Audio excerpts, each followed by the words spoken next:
여러분, 혹시 인생에서 가장 큰 어리석음이 무엇이라고 생각하시나요? 이 질문으로 이야기를 시작하고 싶습니다. 화려한 파티나 큰 돈이 아니라 바로 마음을 내어준다는 것. 오늘은 그 어리석음으로 깊은 후회를 맛본 한 남자의 이야기입니다. 제 이름은 MC 인수입니다. 오늘도 여러분과 함께 밤하늘 아래 마음 깊은 이야기 하나를 나누려 합니다. 이 이야기는 가장 큰 어리석음이라는 제목을 달고 우리 모두의 가슴에 묵직한 울림을 남길 것입니다. 자, 이제 이야기 속으로 함께 들어가 보시죠. 서울 근교의 작은 마을.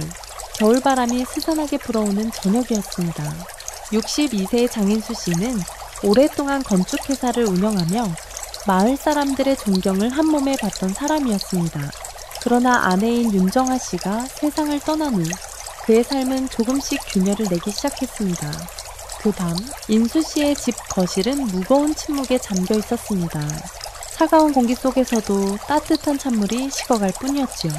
긴 테이블 위에는 가지런히 놓인 의자들이 마치 중요한 결정을 기다리고 있는 것처럼 보였습니다. 그 자리에 앉은 사람들은 모두 긴장된 표정이었고 무엇보다도 그의 두 자녀, 장화영과 장희찬의 눈빛은 혼란과 두려움으로 일러 넘겼습니다. 그리고 그 자리에 앉아있는 또 한 사람, 바로 인수 씨의 어머니인 강영희 여사였습니다. 80이 넘은 나이에도 여전히 정정한 모습으로 손에는 묵주를 쥔 채 긴장된 시선을 아들에게 고정하고 있었습니다. 오늘 이렇게 모인 거 내 인생에서 가장 중요한 결정을 알리기 위해서야. 인수 씨의 목소리는 조용했지만 단호했습니다. 사람들은 그의 말을 귀 기울여 들었지만 그 다음에 나온 한마디는 마치 번개처럼 방안을 가로질렀습니다. 나 다시 결혼하려고 한다. 정적이 방 안을 휘감았습니다. 화영은 순간적으로 자리에서 벌떡 일어나 눈을 부릅뜨고 소리쳤습니다. 아버지, 지금 무슨 말씀이세요? 다시 결혼한다고요? 희찬도 손을 주먹 쥔 채 얼굴이 굳어졌습니다. 자네? 아버지, 진심이세요? 지금 누구랑 결혼하신다는 건데요? 영희 여사도 놀란 나머지 손에 들고 있던 찻잔을 떨어뜨렸습니다. 따뜻한 물이 바닥으로 흘렀지만 아무도 신경 쓰지 않았습니다. 그저 그 말의 의미를 파악하느라 숨조차 고르기 어려웠지요. 인수 씨는 잠시 고개를 떨군 후 차분히 이름을 꺼냈습니다. 강미옥 씨와 결혼하겠다. 그 순간 화영의 얼굴은 순식간에 붉어졌습니다. 희찬은 자리에서 벌떡 일어나 주먹을 테이블에 내리쳤습니다. 강미옥, 그 여자가 어떤 사람인지 아버지는 아세요? 동네에서 뭐라고 소문났는지 들으셨냐고요? 화영은 눈물을 머금은 채 이를 악물었습니다. 아버지, 어머니가 평생 어떻게 살았는지 기억도 못하세요. 그런 분을 두고 그런 여자와 영희 여사는 눈가가 벌써 붉어졌습니다.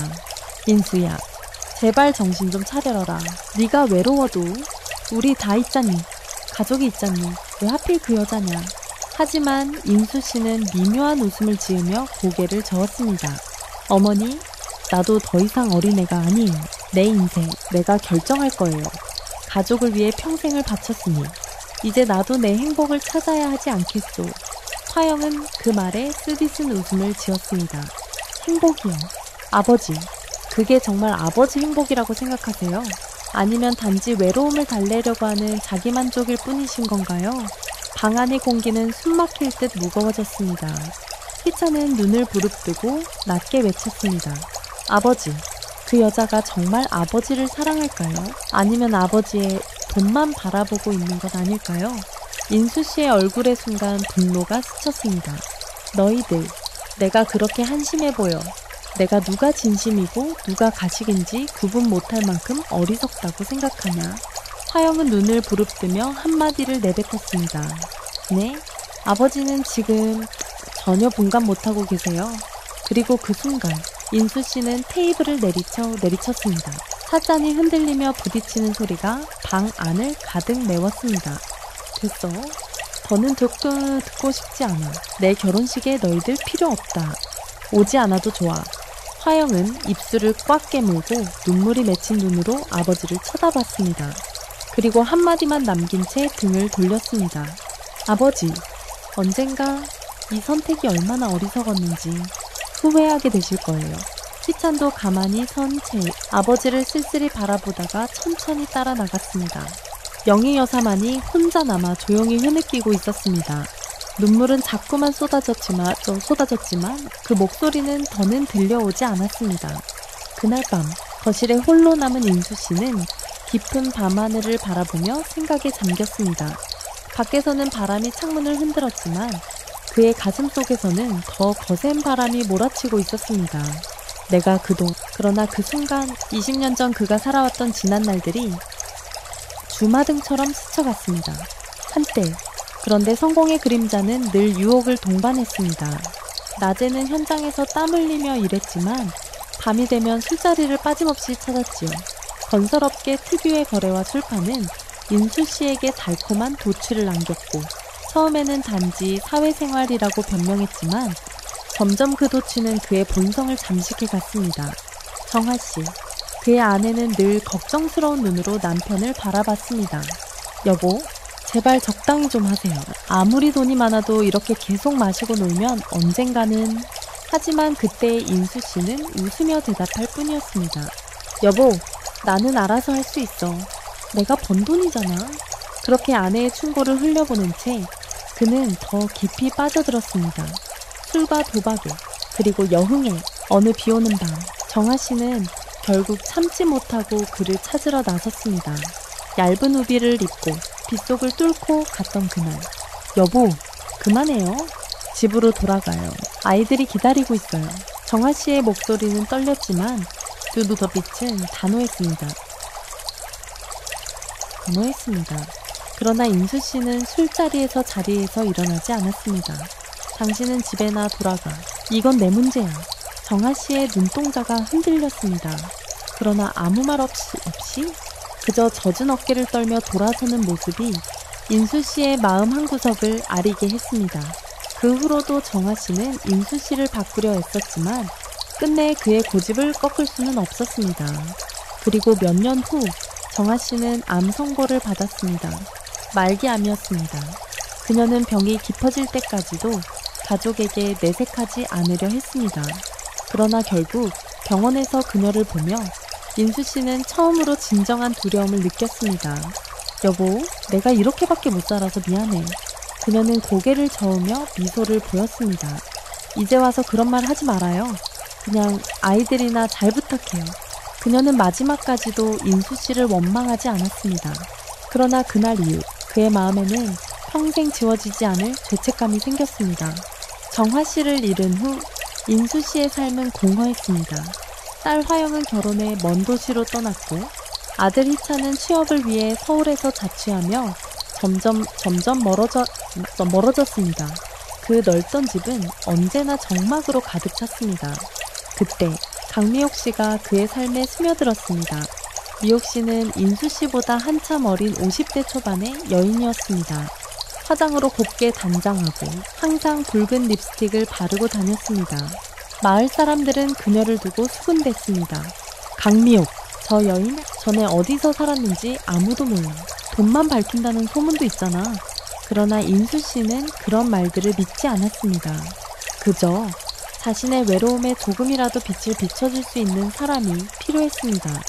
어느 추운 겨울날 인수 씨가 마당에서 낡은 자전거를 고치고 있을 때였습니다. 바람이 살을 내는 듯 차가운 그날, 대문 밖에서 부드러운 목소리가 들려왔습니다. 사장님, 자전거 좀 봐주실 수 있나요? 갑자기 멈춰버려서 고개를 들자 강미옥 씨가 서 있었습니다.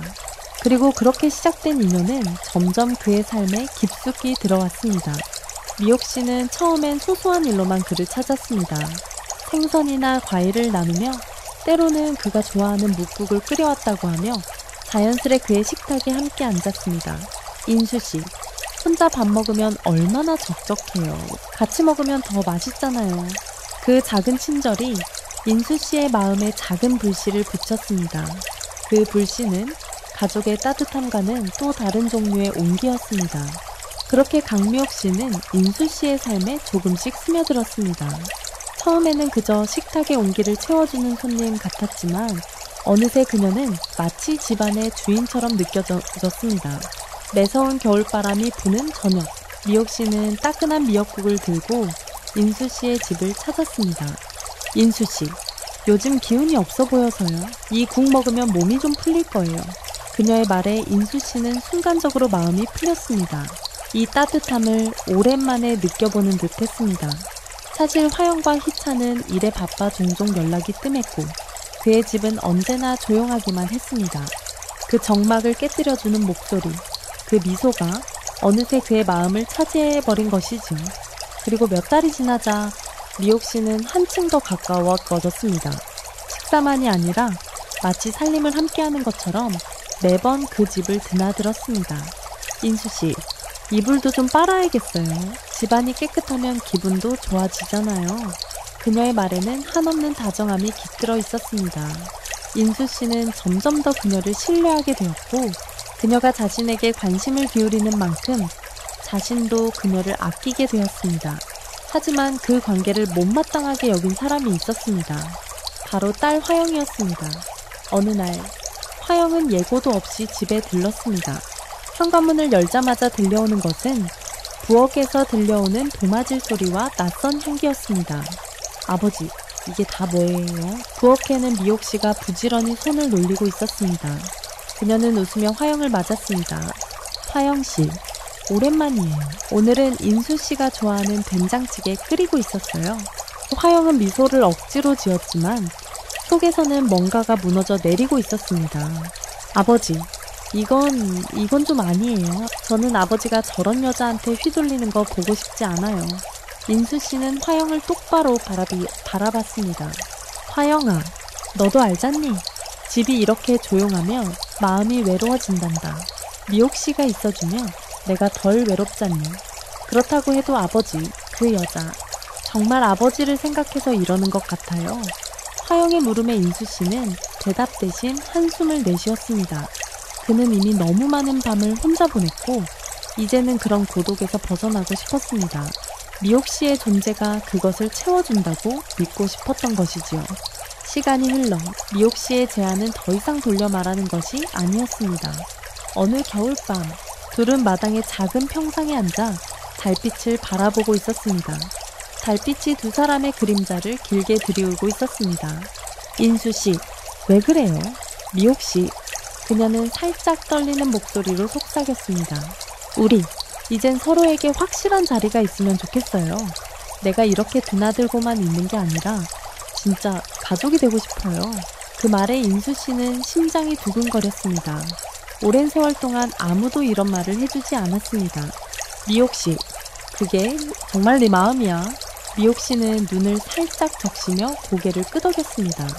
나이도 있고 세상 사람들이 뭐라고 해도 나는 당신과 함께하고 싶어요. 그녀의 눈빛은 진심인 듯 보였고 인수 씨의 마음도 흔들렸습니다. 그러나 그의 마음 한켠에는 화영과 희찬의 얼굴이 자꾸만 떠올랐습니다. 아이들이 분명 반대할 것을 알았지만 그 순간만큼은 오직 자신의 마음이 우선이었습니다. 그래, 나도 이젠 내 행복을 찾아야 할 때야. 며칠 후 인수 씨는 가족들을 불러 모았으나 너네 있는 중생 주들을 불러 모았습니다. 그 밤 가족회의라는 이름으로 열린 모임이었지만 실상은 한 사람의 고집을 알리는 자리가 되었습니다. 화영은 끝까지 반대했지만 인수 씨는 더 이상 그녀의 목소리를 듣지 않았습니다. 난 이미 결정했어. 너희들 반대해도 소용없다. 그리고 그 결혼식은 가족 없이 조촐하게 치러졌습니다. 아니, 조촐하기보단 떠들썩하게 낯선 사람들로 가득한 잔치였지요. 인수 씨는 한껏 멋을 낸 양복을 차려입고 미옥 씨는 화려한 진주 목걸이를 걸고 서 있었습니다. 눈부신 웃음과는 달리 그 자리에 없던 가족의 자리만큼은 허전하기만 했습니다. 결혼식이 끝나고 인수 씨의 집은 예전과는 완전히 다른 풍경이 되었습니다. 매일 밤마다 손님들이 찾아와 술잔을 기울이고 집안에는 웃음소리와 음악소리가 끊이지 않았습니다. 하지만 그 웃음은 이상하게도 집안의 공허함을 더 선명히 드러내고 있었습니다. 처음에는 미옥 씨가 손수 차려준 밥상과 소소한 웃음소리만으로도 인수 씨는 행복했습니다. 하지만 시간이 지날수록 미옥 씨의 관심은 그를 향한 것이 아니라 그의 돈과 집을 향해 있는 듯 보였습니다. 아침마다 미옥 씨는 옷을 말끔히 차려입고 향수를 잔뜩 뿌린 채 집을 나섰습니다. 여보, 나 잠깐 시장 좀 보고 올게요. 점심은 냉장고에 있으니까 혼자 챙겨 드세요. 하지만 인수 씨가 알 수 없는 이유로 불안해지는 건 그녀의 외출이 점점 길어지고 빈번해졌기 때문이었습니다. 처음엔 시장에 간다라더니 나중에는 친구를 만난다, 피부 관리를 받는다라는 이유로 하루 종일 보이지 않는 날도 많아졌습니다. 그리고 어느 날 인수 씨는 우연히 마을에서 그녀가 낯선 남자와 다정히 웃고 있는 모습을 보게 되었습니다. 그는 멀리서 지켜보며 가슴이 서늘해졌습니다. 설마 아닐 거야? 나를 이렇게까지 챙겨주던 사람이잖아. 그럼에도 그의 마음은 무거워졌습니다. 집으로 돌아와서도 그녀에게 그 장면을 묻지 못했습니다. 그의 입에서 나오는 것은 오직 한숨뿐이었죠. 시간이 지날수록 미옥 씨의 요구는 노골적이 되었습니다. 여보, 요즘 동네 친구들이 다 명품 가방 하나씩 들고 다니는데 나만 없어. 그냥 하나만 사주면 안 돼요. 나도 체면이 있잖아요. 인수 씨는 처음에는 난감해했습니다. 미옥 씨, 그건 좀... 우리 지금 형편도 넉넉지 않잖아. 그러자 미옥 씨는 금세 눈물을 글썽이며 목소리를 떨었습니다. 내가 이 집에서 얼마나 고생했는데 여보는 나를 이렇게밖에 안 봐요. 그녀의 눈물은 그 어떤 말보다 강력했습니다. 인수 씨는 결국 지갑을 열 수밖에 없었습니다. 그리고 그날부터 그는 더는 스스로의 돈을 통제할 수 없게 되었습니다. 딸 화영은 이 모든 걸 멀리서 지켜보고 있었습니다. 처음에는 아버지를 설득하려 했지만 이제는 설득조차 힘들다는 것을 깨달았습니다. 어느 날 그녀는 동생 희찬에게 전화를 걸어 말했습니다. 희찬아, 아버지 요즘 정말 이상해. 돈이 점점 없어지고 집은 마치 술집 같아. 희찬은 전화기 너머로 한숨을 내쉬었습니다. 누나, 나도 요즘 회사 일로 바빠서 그런데 아버지한테 더는 손 벌리게 하고 싶지 않다. 이번 주말엔 꼭 내려갈게. 우리 같이 다시 얘기해보자. 그렇게 며칠 뒤 희찬은 서울에서 내려왔습니다. 그날도 집안에는 술잔이 오가고 낯선 얼굴들이 소파에 기대앉아 있었습니다. 희찬은 순간적으로 화가 치밀었지만 아버지를 먼저 찾아갔습니다. 아버지, 우리 잠깐 얘기 좀 해요. 인수 씨는 희찬을 보며 멋쩍게 웃었습니다. 맞구나. 희찬아, 괜히 집이 좀 어수선하지. 희찬은 고개를 저으며 차분히 말했습니다. 아버지, 이게 집이에요. 술판 아니에요. 그리고 아버지가 번 돈, 땀 흘려 모은 그 돈이 다 이렇게 허무하게 사라지고 있어요. 인수 씨는 애써 웃으려 했지만 그 웃음 뒤에는 흔들리는 눈빛이 숨겨지지 않았습니다. 희찬아, 나도 알아. 하지만 미옥 씨는 나에게 처음으로 다시 행복이라는 걸 느끼게 해줬어. 아버지, 그건 행복이 아니라 착각이에요. 아버지, 진짜 행복은 가족이랑 함께하는 거예요. 희찬의 목소리는 단호했지만 인수 씨는 시선을 피했습니다. 너도 내 생각이 있고 나도 내 생각이 있는 거다. 이건 내 인생이야.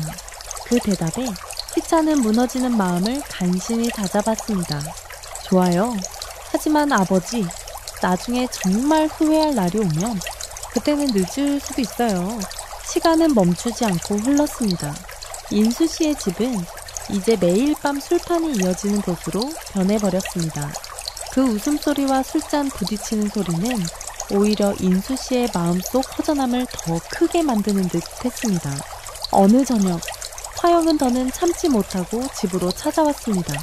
마당에 들어서자마자 들려오는 시끄러운 음악 소리와 낯선 사람들의 왁자지껄한 웃음소리가 그녀를 숨 막히게 만들었습니다. 화영은 아버지를 찾았고 미옥 씨 옆에서 술에 취해 웃고 있는 아버지의 모습이 보였습니다. 아버지, 이제 그만 좀 하세요. 화영의 목소리는 떨렸습니다. 그녀의 눈에는 실망과 분노가 가득했습니다. 인수 씨는 술 기운에 부드럽게 웃으며 딸을 보았습니다. 화영아, 여기까지 뭐하러 왔니? 오늘은 좋은 날인데 괜히 기분 망치지 말아라. 아버지, 이게 좋은 날이에요. 아버지는 지금 이 여자가 왜 여기 있는지, 왜 이렇게까지 하는지 모르시는 거예요. 화영의 목소리는 더 이상 참을 수 없는 울음과도 같았습니다. 미옥씨는 곁에서 억지 웃음을 지으며 나섰습니다. 화영씨, 왜 그렇게 무례하게 말해요? 난 아버님을 진심으로 돌봐주고 있어요. 화영은 이를 악물고 미옥씨를 노려보았습니다. 거짓말하지 마세요. 아버지가 외롭다고 그 틈을 파고든 거잖아요. 아버지를 돌본다는 말, 그게 돈을 빼앗는 걸 말하는 거예요. 분위기는 얼어붙었습니다. 인수씨는 테이블을 세게 내려쳤습니다. 됐어. 화영아, 더는 듣고 싶지 않다. 미옥씨가 내 옆에 있어줄 사람이다. 너희가 뭘 한다고 자꾸 이래라 저래라 하냐. 화영은 눈물을 꾹 참으며 마지막으로 한마디를 남겼습니다. 아버지, 이 선택. 결국 아버지를 파멸로 끌고 갈 거예요. 그때 가서 후회하지 마세요. 그렇게 화영은 집을 나섰고 희찬에게 전화를 걸어 모든 걸 전했습니다. 희찬아, 나 이제는 더 이상 어떻게 해야 할지 모르겠어. 아버지가 변해버렸어. 희찬은 전화 너머로 조용히 대답했습니다. 누나, 우리 둘이서라도 다시 한번 아버지를 붙잡아야 해? 지금 아니면 늦어. 그리고 그 날 밤, 인수씨는 방 안에 홀로 앉아 있었습니다. 음악도, 웃음소리도 잠시 멈춘 순간이었습니다. 그는 술잔을 비운 채 벽을 바라보았습니다. 내가 이게 정말 옳은 건가? 그제야 마음속에서 조용히 자라는 의심의 씨앗이 목소리를 내기 시작했습니다. 그러나 바로 그때 방문이 벌컥 열리며 미옥씨가 들어왔습니다. 여보, 내일은 친구들이랑 쇼핑 좀 가야겠어요. 이번에 백화점에서 세일한다는데 꼭 필요해요. 인수씨는 그녀를 멍하니 바라보다가 무거운 목소리로 말했습니다. 미옥씨, 우리 돈도 이제 별로 없잖아. 미옥씨의 표정은 금세 굳어졌습니다. 그녀는 목소리를 낮추고 눈에는 억지 눈물이 고였습니다. 여보, 내가 이 집에 얼마나 정성을 다했는데 나를 이렇게밖에 안 봐요. 그 말에 인수씨는 다시 한번 무너졌습니다. 그래? 미옥씨가 그동안 내 옆을 지켜줬으니까. 그렇게 그는 마지막 남은 통장 잔액까지 건넸습니다. 그러나 다음 날 아침 그의 통장은 비어 있었고 집안에는 미옥씨의 그림자조차 남아있지 않았습니다. 그리고 문득 대문을 세게 두드리는 소리가 들렸습니다. 문을 열자 무서운 인상의 사내들이 서 있었습니다. 강미옥, 그 여자, 빚을 갚아야 할 돈이 5천만 원이라고 들었지. 이제 그 돈 당신이 갚아야 할 차례야. 인수씨의 손은 떨렸습니다. 미우, 무슨 소리요? 나는 그런 돈 모른다고요. 사내는 씩 웃으며 목소리를 낮췄습니다. 당신이 그 여자의 남편이잖아. 우리한텐 똑같아. 돈 갚을 준비나 해라. 문이 쾅 닫히자마자 인수씨의 다리는 힘이 풀려 그대로 바닥에 주저앉았습니다. 눈앞이 아찔했습니다. 5천만 원, 어디서 그런 돈을. 머릿속이 하얘졌습니다. 미옥씨의 모습이 떠올랐습니다. 그 여자가 마지막으로 남긴 미소, 그리고 그의 지갑을 채워달라는 목소리. 한밤중 인수씨는 겨우 몸을 일으켜 앉았습니다. 불 꺼진 방 안에서 자신의 그림자가 벽에 길게 드리워졌습니다. 내가 이렇게까지 어리석었나. 눈물이 나올 것 같았지만 눈물조차 말라버린 듯 했습니다. 그날 밤 그는 어머니 강경희 여사를 찾았습니다. 어머니, 나 좀 도와줘요. 그 빚, 그 돈 어떻게든 해야 하는데. 영희 여사는 아들의 모습을 조용히 바라보았습니다. 눈가에는 깊은 주름이 패여 있었습니다. 인수야, 너 언제까지 내 잘못을 다른 사람한테 돌릴래? 네가 선택한 여자, 네가 만든 빚이야. 어머니, 나 이제야 알았어. 이제야? 영희 여사는 천천히 고개를 저었습니다. 그래, 이제라도 깨달았다니 다행이구나. 하지만 이건 네가 스스로 해결해야 해. 너도 이젠 알아야 해. 진짜 가족은, 진짜 사랑은 이렇게 널 버리지 않아.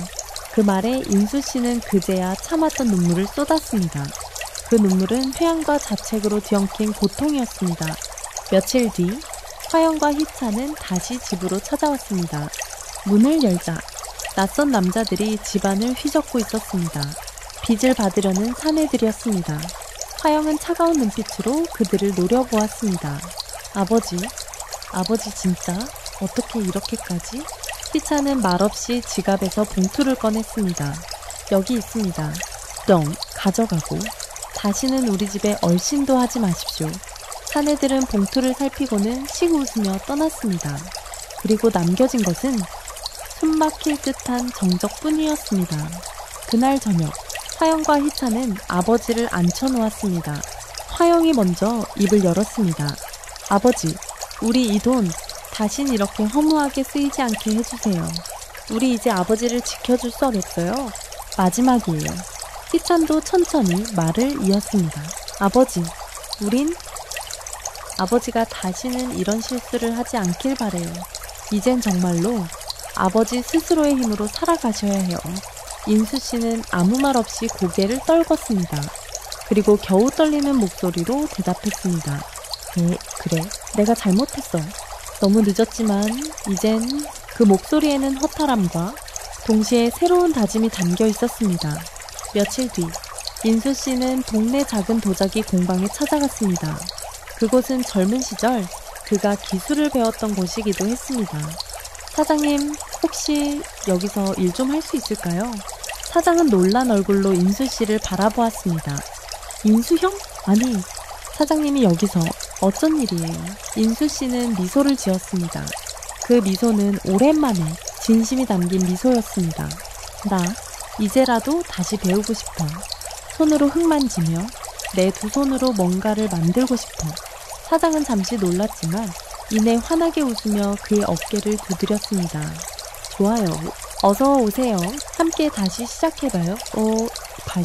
그날부터 인수 씨의 삶은 조금씩 달라졌습니다. 매일 아침 공방으로 향하는 그의 발걸음에는 더 이상 주저함이 없었습니다.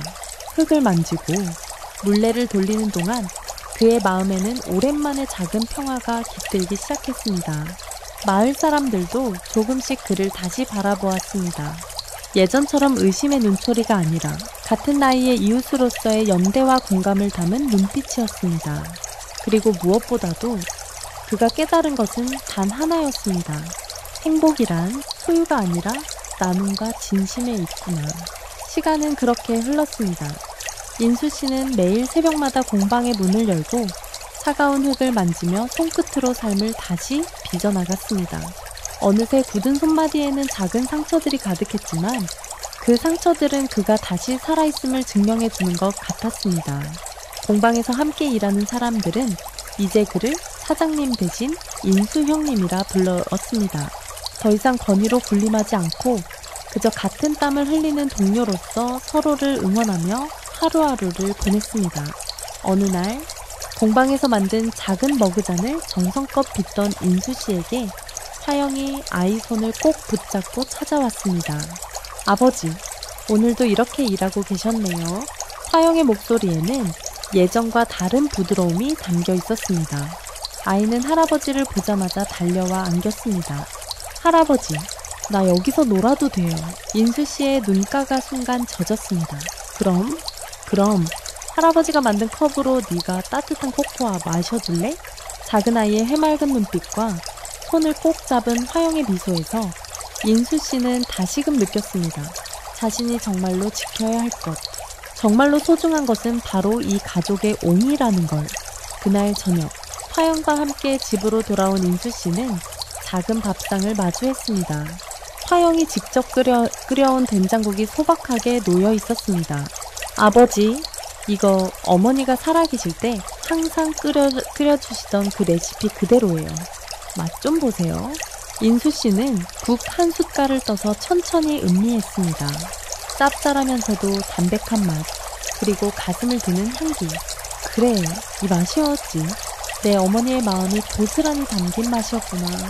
눈물이 핑 돌았지만 이번엔 억지로 참지 않았습니다.